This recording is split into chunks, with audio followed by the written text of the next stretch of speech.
Hello guys, দেখো আজকে আমি একটা দিন সময় পেয়েছি, ছুটির দিন। তো আমার ঘর পুরো গোছানো কমপ্লিট হয়ে গেছে।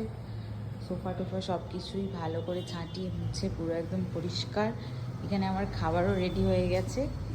আজকে আমি বানিয়েছি পালক পানির, এখানে রয়েছে পোস্ত, এখানে রয়েছে একটু ডাল, আর তার সাথে বেগুন ভর্তা।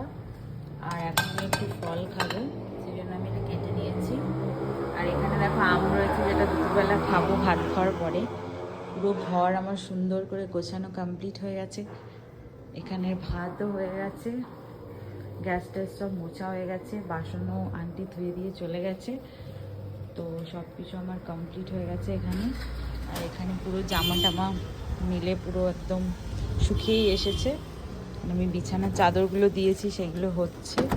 এখন আমি স্নান করব, স্নান টান করে পুজো করব, তারপর খাওয়া দাওয়া করবো। তো একটা দিন ছুটি পেলে ঘরটা পুরো সুন্দর করে গোছানো হয়ে যায়, মানে একদমই সুন্দর করে। তো আমার আজকে ঘর গোছানো কমপ্লিট।